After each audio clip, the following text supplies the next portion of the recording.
part là-haut. Les marches sont ici. Ce sont les marches de la mort.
Je peux vous dire, vous n'avez jamais vu ça.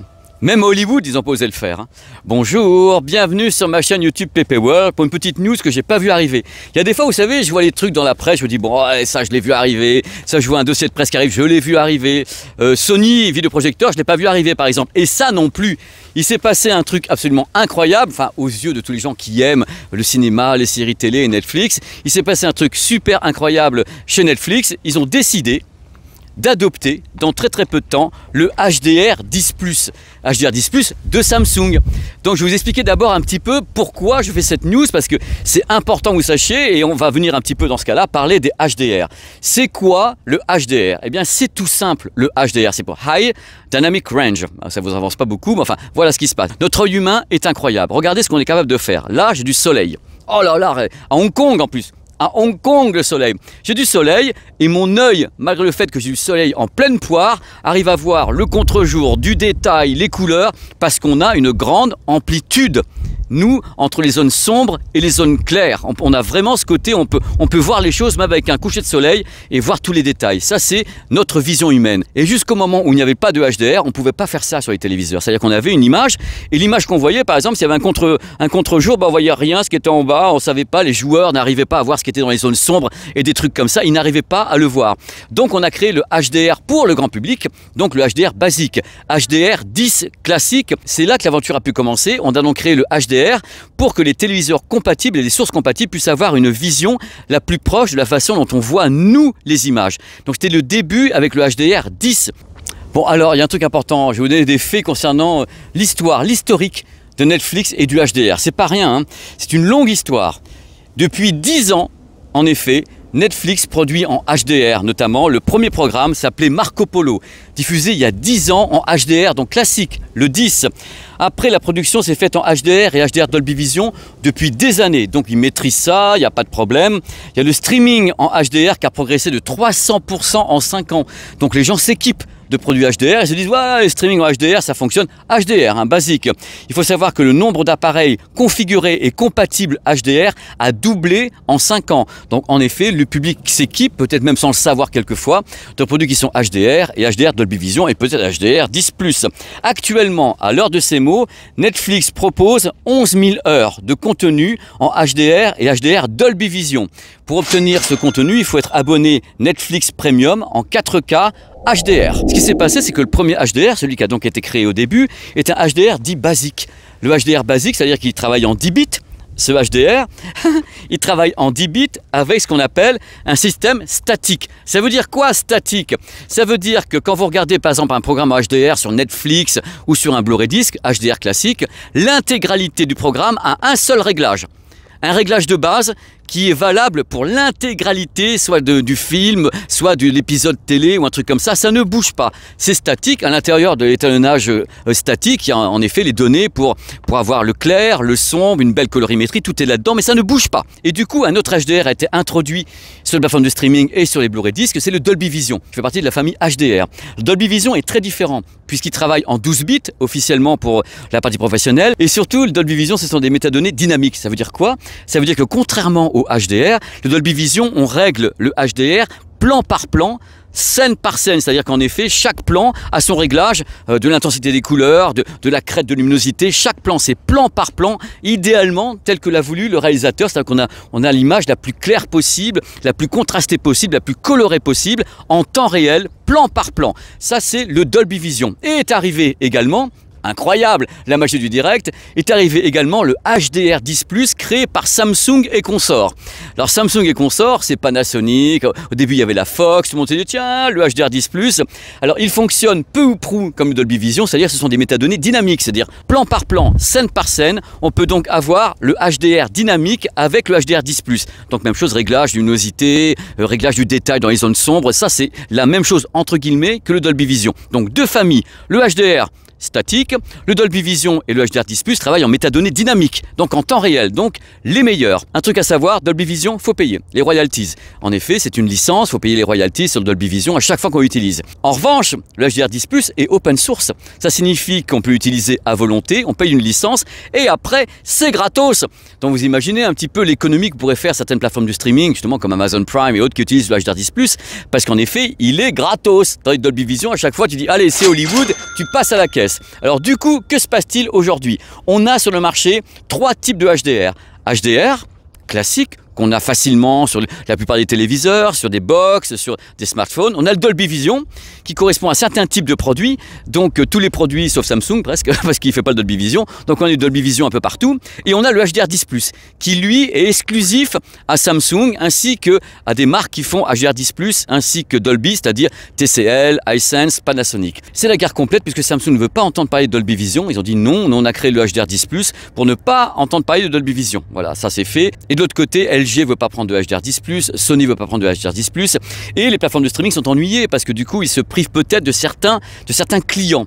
Donc je pense, je ne vais pas mettre penser diverses choses concernant le fait que Netflix dise ok, on va faire du HDR10+, je pense que Netflix s'est dit tiens, et si on draguait un petit peu les clients de Samsung qui n'ont pas de Dolby Vision et on leur balance le HDR10+, en disant bah tiens, vous avez comme ça un super HDR pour les clients de Samsung. Nota bene, Samsung reste numéro 1 monde des téléviseurs depuis 19 ans, c'est-à-dire que même sans Dolby Vision, même sans DTS, Samsung est là en disant ouais c'est super, nous on est numéro 1, on s'en fout. Mais attention, il y a un trick. Figurez-vous que ce qu'on a appris entre-temps, c'est que ce ne sont pas tous les téléviseurs qui seront compatibles HDR10+ avec Netflix. Et oui, tenez-vous bien. Il s'agit à date de cette vidéo, donc le 10 avril 2025, uniquement des modèles Samsung Neo QLED, OLED et Lifestyle 2025, ainsi que les monitors 2024 et 2025. Alors bien sûr, Samsung dit oui, bon, c'est uniquement sur les modèles donc précités, on va travailler pour que ça arrive sur d'autres modèles. Donc moi je sais pas pourquoi, j'ai posé des questions à Samsung concernant ça. Est-ce que ça correspond à quelque chose lié à Tizen OS? Est-ce que ça correspond à quelque chose lié tout simplement au fait qu'il faut le codec AV1, donc le codec de compression AV1 sur Netflix, et que certains téléviseurs ne l'ont pas? On ne sait pas. Dans tous les cas, ça n'arrange pas du tout le problème lié au Dolby Vision sur les téléviseurs Samsung qui restent absolument incompatibles, et du coup il y a Netflix qui cède et qui balance le HDR10+. Voilà.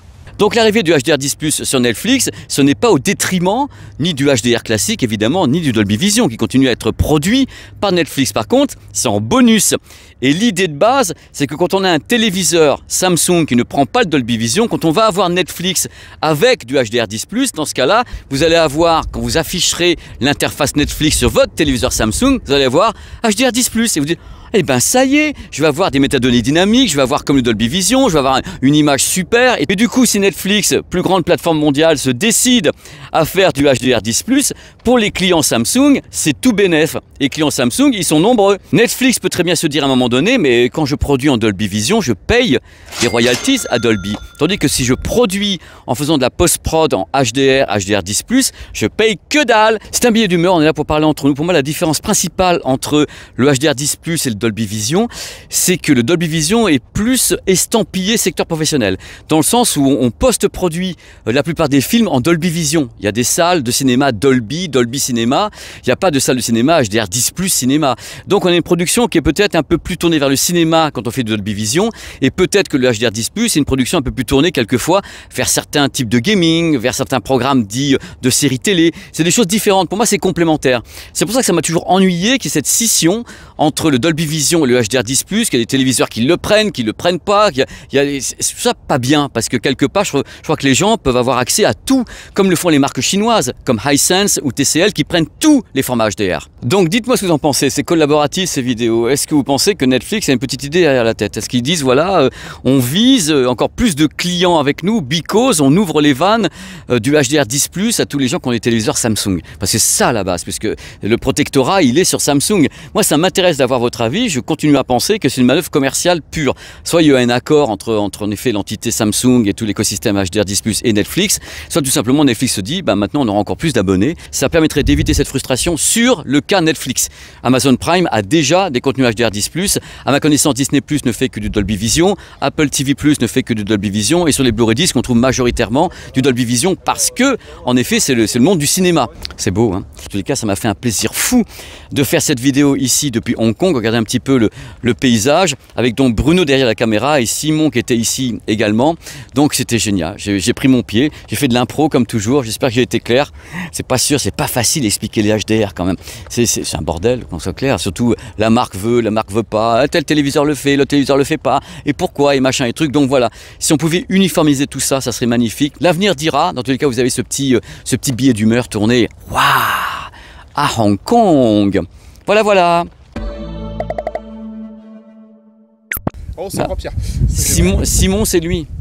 Voilà. Voilà, c'est moi. C'est lui, Simon. Bonjour tout le monde. On va redescendre maintenant, messieurs.